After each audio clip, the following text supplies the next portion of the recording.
Get ready with me as I talk about how I made it to 10,000 followers on TikTok.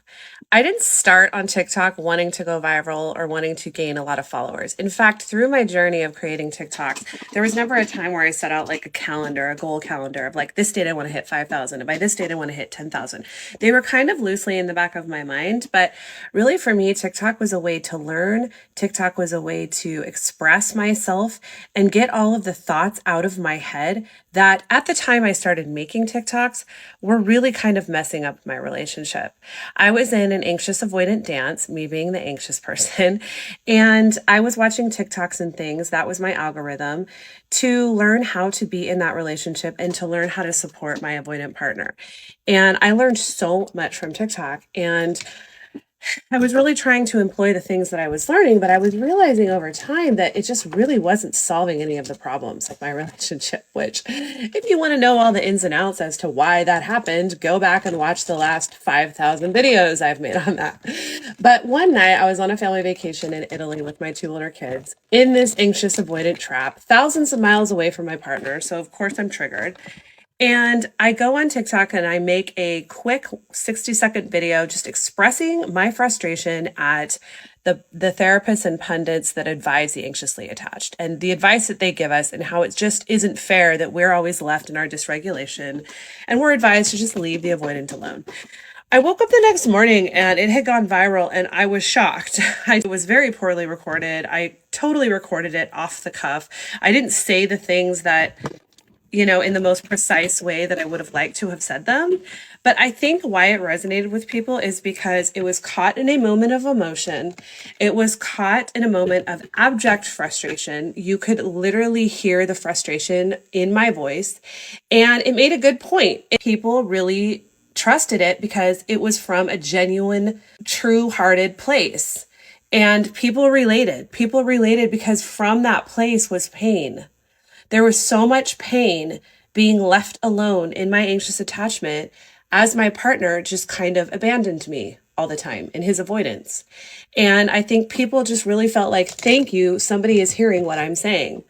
So the point, I usually make TikToks when I am trying to work through something, when I am processing something that is confusing me or that is causing me angst or unrest. I will record a TikTok in those moments. And often those TikToks are not my best work. They are not the most beautiful things to look at, but because they come from the heart, they are well received.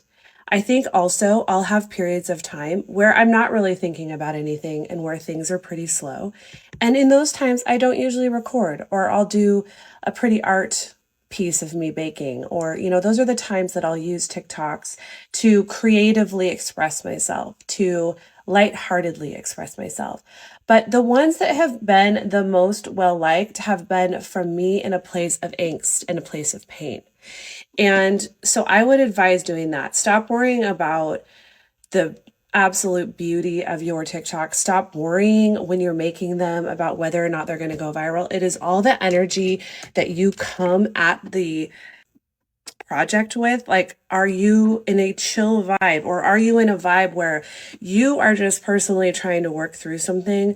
You're not trying to go viral. You are just trying to have a better life. You are trying to understand something in your own life, or you're trying to help people. You want people to know something that you've learned that has helped you so much that from a place of gratitude, you want to share it with the world. I also did some really minor things that didn't involve a lot of analytics, but I would post 3 times a day. So I would record videos all at once. I would have a download of feelings, thoughts, emotions, and I would record several videos around that one topic. Attachment theory is the majority of my videos. I have a lot of videos of all different time formats around attachment theory because that is what I've been thinking about for the last year and a half in my anxious avoidant dance relationship, which inevitably ended up ending. And then I started talking about a breakup and going through a breakup and what that's like. And it's just life just keeps giving you the material that you need to talk about on TikTok, to share with people. And inevitably, somebody else in the world is going through that exact same thing, and what you have to say is helpful. So I would save those drafts in my folder and then every day, 3 times a day, I would post them, even if it was like no longer relevant and I had moved past that emotion or I had worked through it that I expressed in the TikTok. I still would post it because somebody else somewhere is surely working through the same issues. I posted them at specific times of the day, so morning, afternoon, and evening.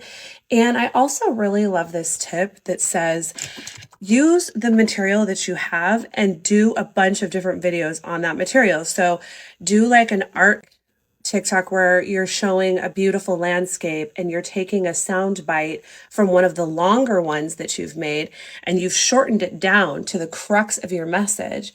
And then you use that as the background noise to a beautiful scenic landscape. And it's just the captions on the screen that are complementing what you're trying to say. You can also make short sound bites that are even shorter than, 30 seconds or 60 seconds. Maybe they're 15 seconds.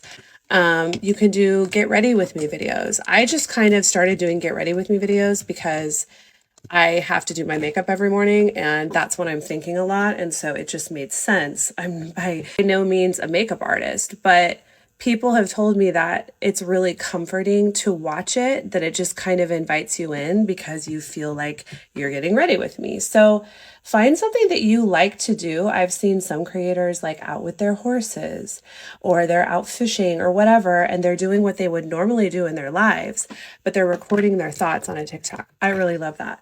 So those are my tips for how to grow your following. Just do it slowly. You really only need 2 to 3 viral videos to increase your following. Just keep at it. And honestly, do it because it's helping you. Do it because it's your creative process.